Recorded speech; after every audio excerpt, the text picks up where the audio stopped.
अस्सलाम वालेकुम guys, I am Atiq from A1 autos. आज आपके साथ एक स्कैम शेयर कर रहा हूँ। अल्लाह का शुक्र है, आज सुबह मेरे साथ एक इंसिडेंट हुआ और मैं काफ़ी, आप कह सकते हैं, बाल बाल बच गया। तो मैं चाहता हूँ कि मैं ये इन्फॉर्मेशन तमाम दोस्तों तक स्प्रेड करूँ ताकि आप लोग भी इससे अवेयर हो सकें और इस स्कैम से बच सकें। सुबह मुझे मैसेज मिला एक साहब की तरफ से, किसी नंबर से, अननोन नंबर से, कि मेरे मोबाइल पे 3,000 रुपये ट्रांसफ़र हुए हैं।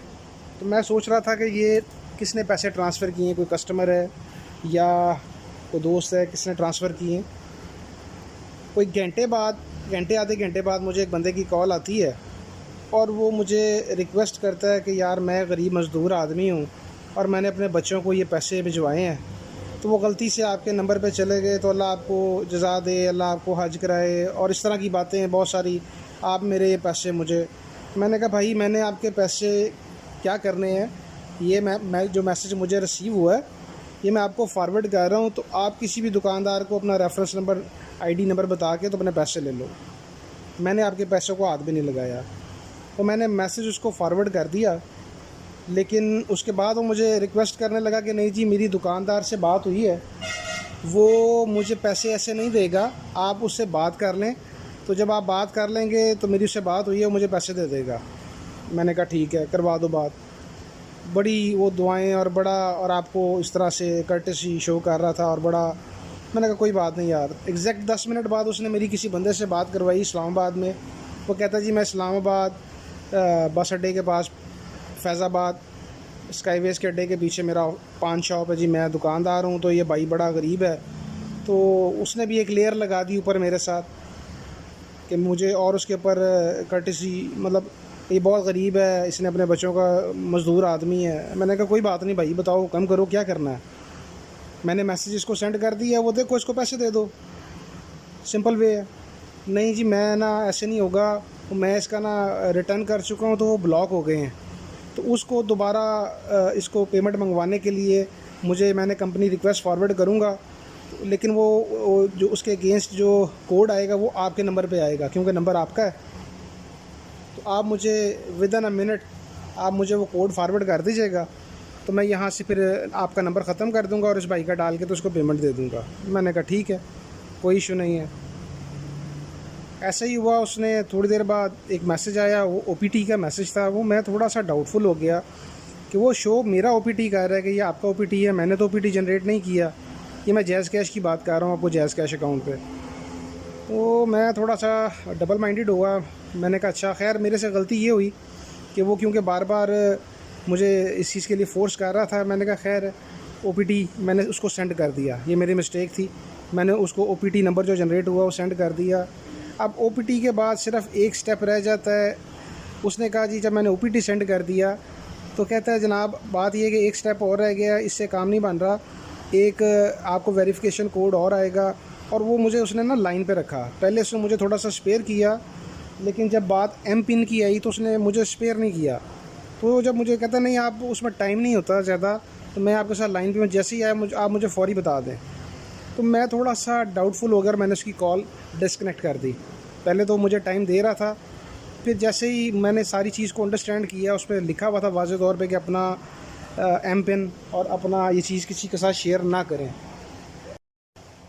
लिहाजा मैंने फ़ौरन हेल्पलाइन पे फ़ोन किया, इनकी जैज़ वालों की, जैज़ कैश की हेल्पलाइन पे फ़ोन किया, उनको नंबर लिखवाया। उन्होंने मुझे कंफर्म किया कि जी भाई ये स्कैम था, फ्रॉड था।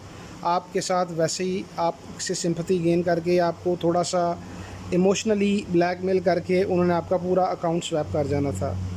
तो बताने का मकसद ये है कि ये एक हुक है, ये आपको फंसाने के लिए। जो आपके मोबाइल पे एक मैसेज आता है कि यार ये गलती से मेरे पैसे थे, बाय मिस्टेक आपको ट्रांसफ़र हो गए, ये एक हुक है, एक आपको फंसाने का स्कैम में एक तरीक़ाकार है कि जी मेरे पैसे थे।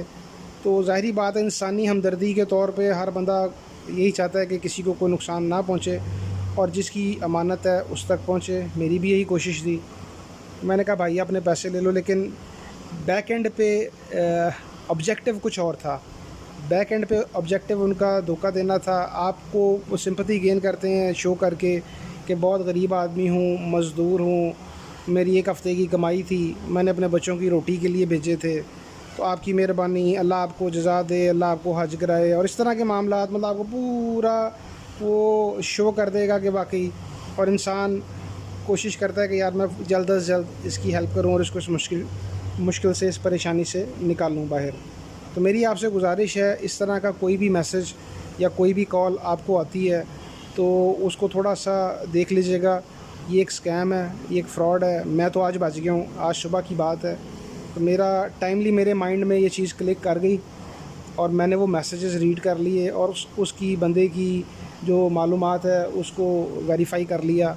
उसने इवन के मुझे कोई आईडी कार्ड भी सेंड किया। जब मैंने उसको शो किया कि मुझे डाउट हो रहा है, आप को मुझे लगता है कि कोई फेक है कॉल, कोई स्कैम है, उसने कहा भाई परेशान ना हो, मैं इस बंदे का आपको आईडी कार्ड भेज देता हूँ। उसने मुझे ओरिजिनल आईडी कार्ड की तस्वीरें सेंड की, मुझे पूरा यकीन दिलाया कि ये फ़ेक नहीं है, ये बिल्कुल ठीक है, तो आप परेशान ना हो, हम बिल्कुल सही बंदे हैं। लेकिन ये असल में दर हकीकत एक फ़्रॉड था, स्कैम था। और महकमे ने जैसे ही मैंने उनको नंबर अपडेट किया, सारी इन्फॉर्मेशन अपडेट की मोबाइल लिंक वालों को, जैज़ कैश वालों को, उन्होंने फ़ौरन उसके ख़िलाफ़ एक्शन भी लिया। फिर मुझे बाद में कोई 1 घंटे बाद जैज़ कैश की तरफ से मैसेज भी आया कि हमने नेसेसरी एक्शन उस बंदे के ख़िलाफ़ ले लिया। तो ये एक नया स्कैम था, मैं इससे गुज़रा हूँ आज, तो मैंने सोचा आप लोगों को अपडेट कर दूँ। तो आप भी इस चीज़ का ख्याल रखिएगा। अल्लाह ताला सबको अपनी ज़ुबान में रखे। बहुत शुक्रिया। अल्लाह हाफ़िज़।